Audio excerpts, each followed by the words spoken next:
Hello, and welcome to another edition of Dan's All Drinks Considered. I'm Dan, and as you can see, this is a drink. So, this week we seem to have found ourselves back in the world of oddly colored sodas. This wasn't one I specifically sought out, but the other day, we, being myself and my fiancée Jessica, were in a Dollar Tree, picking up just a couple of quick things we needed, box of Kleenex, things like that. And in their drink section, I happened to notice actually a couple of drinks that seemed interesting. They did have a bottle of the Jarritos Tamarind, for one thing, which I did pick up because I like that one quite a bit. But they also had, Teddy's Blue Raspberry. And I'm not familiar with the brand. I don't know how widespread in distribution it is or anything. Never heard of it. But it caught my eye for a couple of reasons. Unfortunately for this show, things of unusual appearances, in this case the somewhat unfortunate coloration of the soda, that does tend to catch my eye, for better or worse. We'll see which end of that better or worse spectrum it ends up being as we review it. Then, of course, as a history person, the name and the mascot, of course, also caught my eye. Teddy's. Kind of zooming in here. At first I thought it was supposed to be Theodore Roosevelt, and he is kind of dressed in the Rough Rider attire that he was famous for. A little bit of a square chin, though. TR didn't have that. Square cleft chin like that.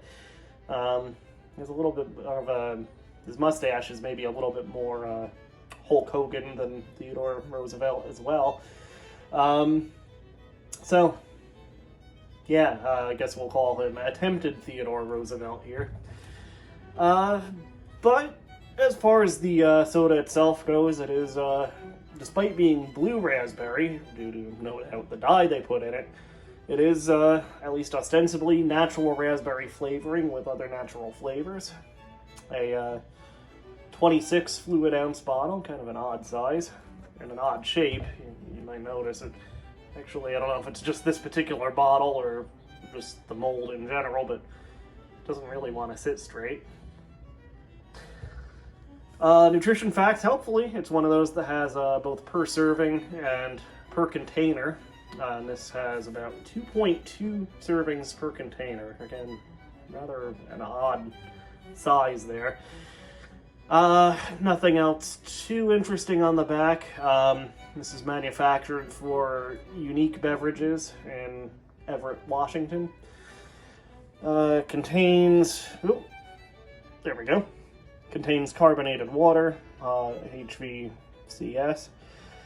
Citric acid, natural flavor, blue dye number 1, there's the color of course. Not quite as long a chemical ingredient list as I was expecting, but yeah, I guess we'll see what this is like. Again, I don't know if it has any reputation at all. I've never heard of the brand. I don't really know much about it past that it was $1, so we'll see if that was $1 well spent or not. So, here we go.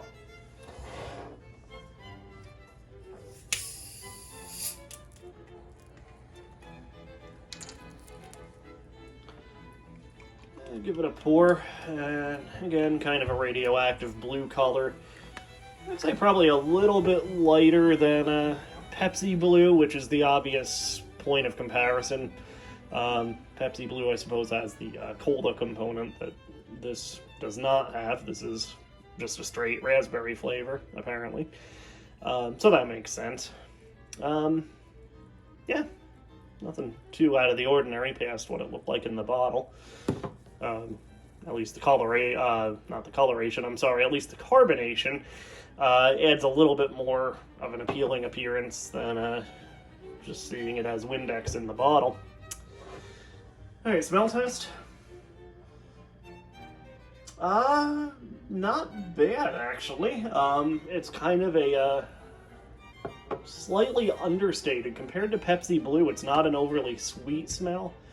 It is a little more understated than that. Huh. And again, it's supposedly actual raspberry flavoring, natural flavoring, so maybe that adds to that slightly more understated smell profile a bit. Well, here goes nothing. Here goes the taste test.